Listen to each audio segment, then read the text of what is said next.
Продолжим изучение послания к евреям, который задает Альбина из Самарского. 叫自己嘅生命可以得 계시록까지 매기목삼의 강해 설교를 통해서 在的佛陀传的第十部摩西im 32. 万物所属，为万物所本。 ¿Quién sabe cuántos idiomas hay en el mundo? Todos ellos tienen sus códigos y símbolos, y muchas veces con sentidos totalmente opuestos.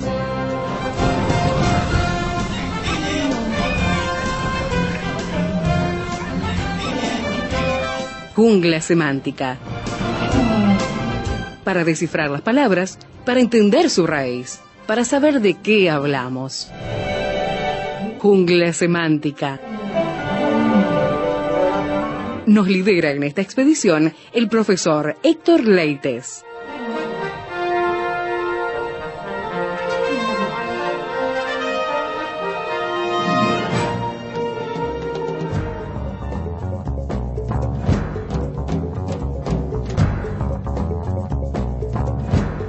La jungla semántica viene a mirar cómo Jesucristo le puso el pie encima a un enemigo mortal, que era la muerte. Bienvenido, Héctor, a esta charla. ¿Qué tal, Esteban? Saludamos a la audiencia, felices de estar en el ambiente greco-judío, en las imágenes verbales, escrita ahora al libro, o en el libro, escrita en el libro de los Hebreos.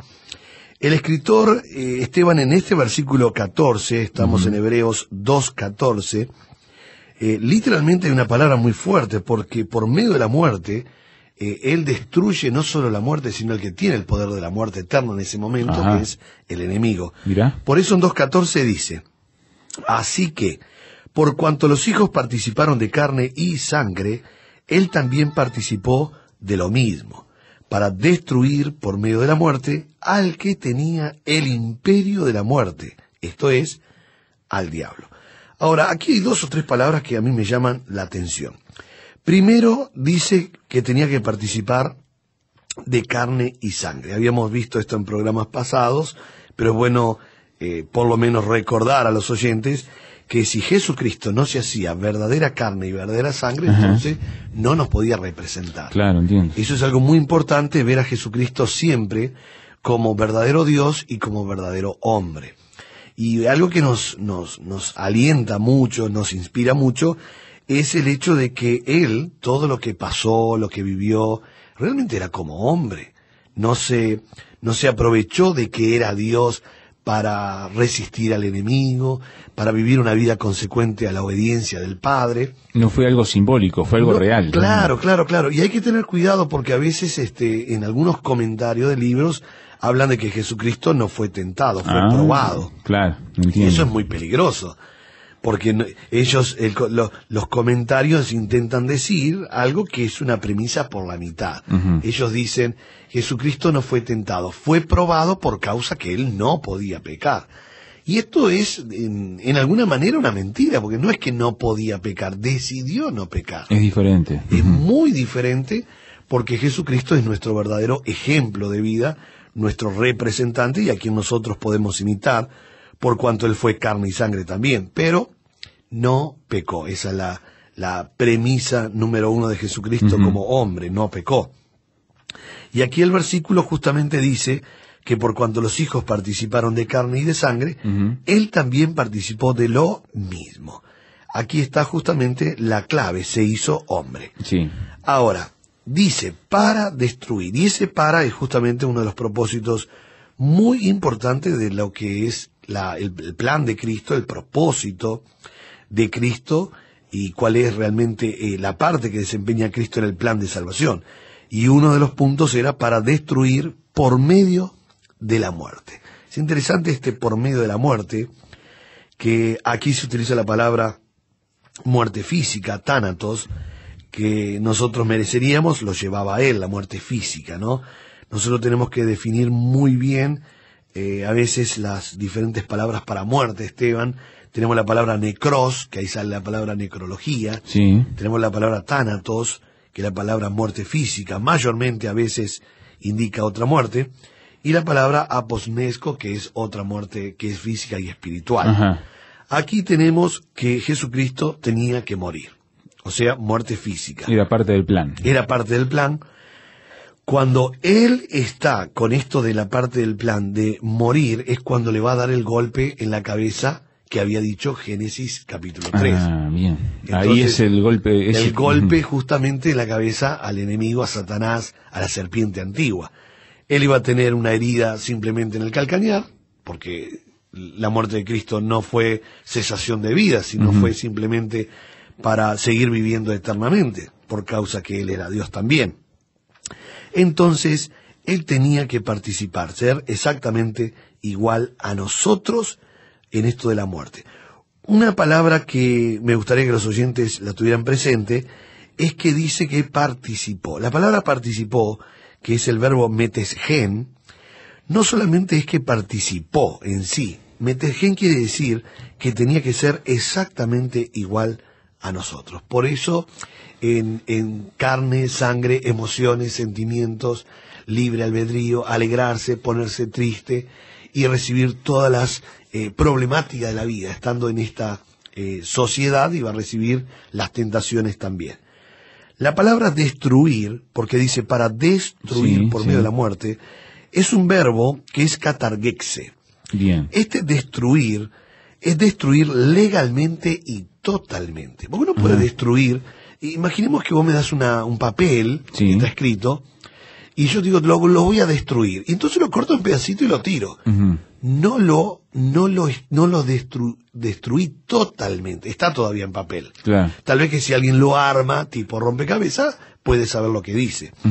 Bueno, lo que dice el griego en destruir, katargexe, es destruir legalmente y totalmente.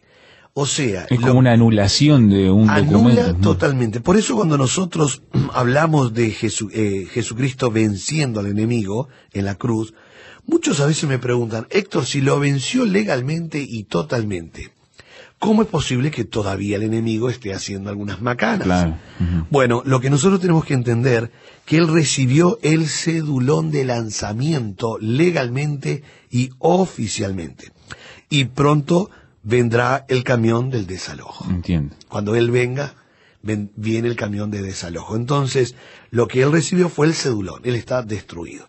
Lo que está haciendo ahora es tratando de, como sabe que tiene el desalojo, romper la casa, romper los vidrios, pintar las paredes de negro, qué sé yo, hacer algunas cosas, tirar piedras para el vecino, pero ya está anulado. No puede ahora, porque no nos olvidemos que le quitó el poder de poder acusar a aquellos que se valgan de la sangre de Cristo. Entiendo. Por eso enseguida dice que no solo destruyó por medio de la muerte, dice enseguida, al que tenía el imperio de la muerte. Ahora, muy importante porque la palabra muerte aquí, la segunda muerte, es muerte eterna. Eterna. Sí, el enemigo tenía el poder de la muerte eterna. Ah, mira. Y resulta que Cristo en la cruz le quita el bastón de mando que Adán y Eva le habían entregado en el Génesis. Entiendo. Se lo quitó. Y le quita el poder totalmente, y la verdad que la muerte de Cristo lo destruyó, lo anuló, y quitó al diablo el derecho de acusar a cualquier pecador que se valiera de la obra de Cristo, de la sangre de Cristo. Por eso estamos en la dispensación de la gracia, y Cristo lo que ha hecho es quitarle el poder y darle la posibilidad al hombre que pueda ser salvo. Entiendo. Cosa que no tenía el hombre en ese momento. Hacemos una pausa en la charla aquí en la jungla semántica, mirando entonces el libro de Hebreos y los diferentes mensajes que están impresos aquí para que los podamos aplicar a nuestra vida de fe. Ya volvemos. Nuestro canal de comunicación, junglasemántica@transmundial.org.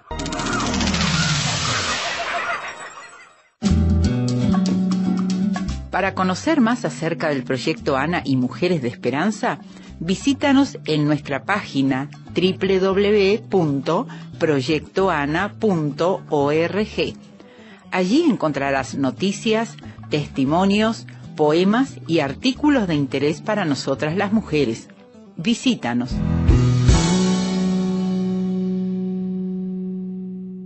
La muerte vencida, anulada, tomando el bastón de mando, como decía Héctor, por parte de Jesucristo al morir en la cruz. Allí estamos entonces ante ese hecho que cambió el rumbo de nuestra historia. Claro, y repasando un poquito lo que vimos en otros programas y antes de la pausa también, no nos olvidemos que la parte que desempeña Cristo en el plan de salvación, habíamos visto que era primero llevar muchos hijos a la gloria. Bien. Eso era muy importante porque nos llamó hermanos, nos llamó para que nosotros fuésemos y estuviésemos en una posición de privilegio delante de Dios.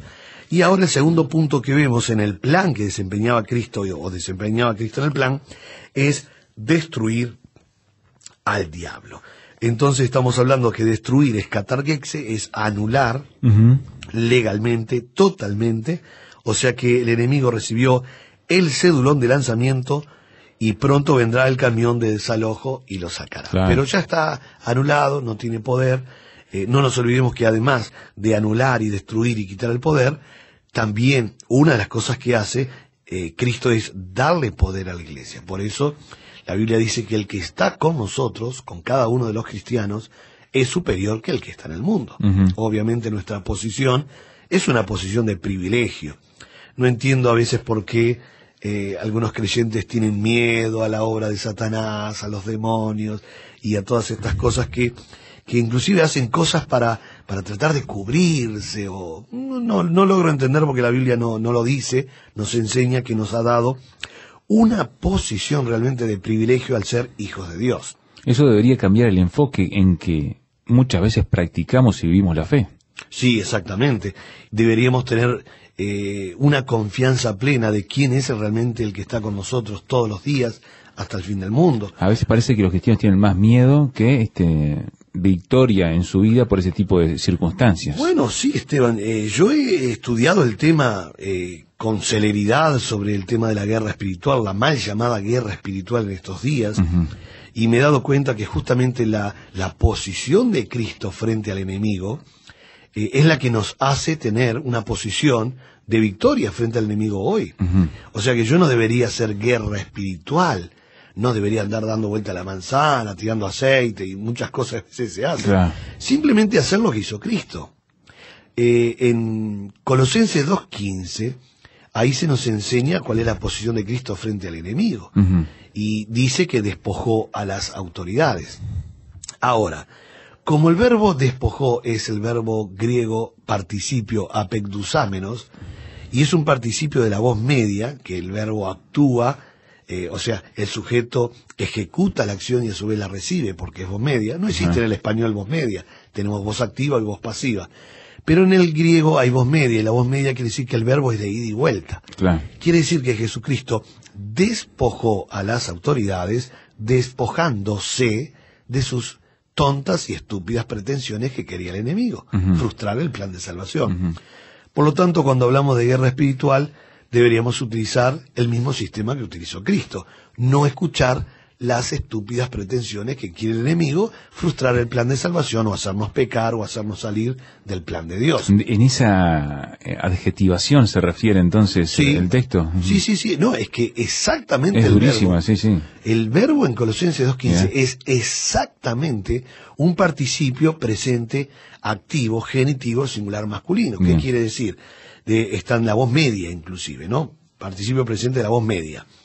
Quiere decir que el verbo ejecuta y recibe la acción a la vez. Bien. Por lo tanto, él despojó, despojándose. Bien. O sea que la guerra espiritual que hizo Cristo fue no escuchar las tontas y estúpidas pretensiones que quería el enemigo.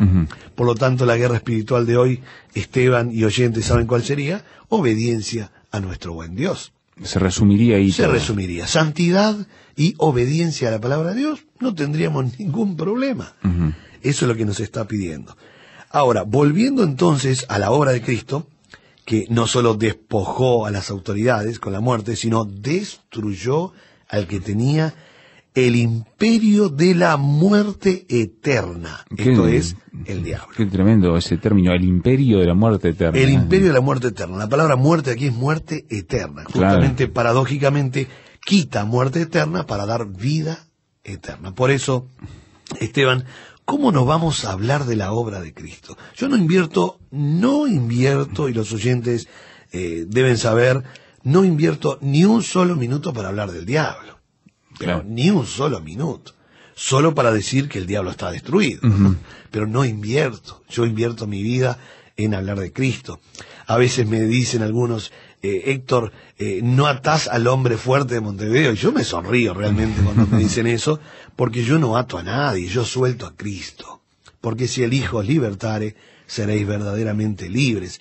Entonces lo que hago es hablar de mi Señor, para que las personas que están realmente en oscuridad y no han abrazado la fe, puedan realmente conocer la vida eterna que es Jesucristo. Porque esa es la victoria de Cristo, destruir a alguien para que Él quede primando en los corazones. De otra manera es como que seguimos o seguiríamos de esa otra forma que tú decís, reconociendo como que el dominio todavía está del otro lado, cuando no es así. Claro, dándole una importancia a alguien que ya está vencido. Exactamente. Yo no podría pelear con alguien que ya está vencido. De hecho, ¿sabes, Esteban, que el término que aparece en Efesios 6, 10, que habla de la armadura, justamente ese pasaje que hablan o que toman para hablar de guerra espiritual, es el pasaje justamente que me dice que no debo hacer nada, solo debo de estar, como dice la Biblia, firmes. Dice, tomad toda la armadura de Dios para que podáis resistir en el día malo y habiendo acabado todo, estar firmes. La palabra firmes es un verbo que quiere decir estar de pie sobre el pie del ya vencido. El verbo stenai es un término que indica que alguien está de pie. Se utilizaba esa terminología cuando alguien quedaba de pie como vencedor, y uno siempre tenía que ser el vencido, ¿no? Claro. Bueno, stenai quiere decir estar de pie con el pie sobre el cuello del ya vencido. Notemos que lo que nos está diciendo Efesios 6:10 en adelante, 6:13, no es que haga guerra espiritual para vencer a nadie, ya está vencido. Claro. Mi posición sí es estar firme. Resistir firme. Sí. O sea, el enemigo va a tirar dardos, pero cuando tire los dardos van a pegar en un escudo de agua y se van a apagar. O sea, el escudo de la fe. Entonces se va a apagar.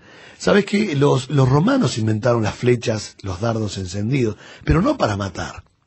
Ellos tiraban a las casas, y no era hormigón, las casas eran de techo de paja, de ramas. Quemarlas, sí. Y entonces incendiaban las casas, la gente tenía que salir para afuera, y ahí los tomaban. Claro.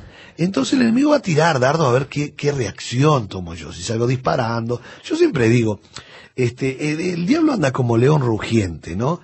Cristiano que salga disparando es comida de león. Claro, o sea, yo tengo que tomar mi posición, que no es ni pelear ni nada por el estilo, simplemente es servir a mi Dios, a mi Señor Jesucristo.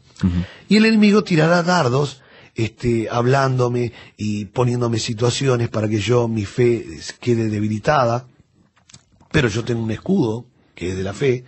Entonces voy a decir, no, yo voy a seguir con mi Señor, no hay nada que pueda detenerme. Mi Señor es lo más grande que yo tengo, así que le sigo sirviendo y no escucho las pretensiones del enemigo que quieren frustrar el plan de salvación. Por eso nunca se me manda batallar ni guerrear. Entiendo. Nunca lo dice eso la Biblia, de hecho, yo he estudiado el tema. Nunca se manda a guerrear. Se manda a estar firme para cuando el enemigo ataque, que siempre va a estar atacando, obviamente, ¿no? Con tentaciones y un montón de cosas, yo esté firme. Y firme quiere decir, stenai, de pie, con el pie en el cuello del ya vencido. Esto es muy importante. Por eso, querido amigo, qué lindo es poder saber cuál es nuestra posición en Cristo y saber también cuál es la función que Cristo desempeñó en el plan. Es realmente llevar muchos hijos a la gloria y destruir legalmente, totalmente al enemigo. Por lo tanto, nosotros hoy podemos vivir una libertad cristiana que es inigualable. Dios le bendiga ricamente. Nuestro canal de comunicación, junglasemántica@transmundial.org.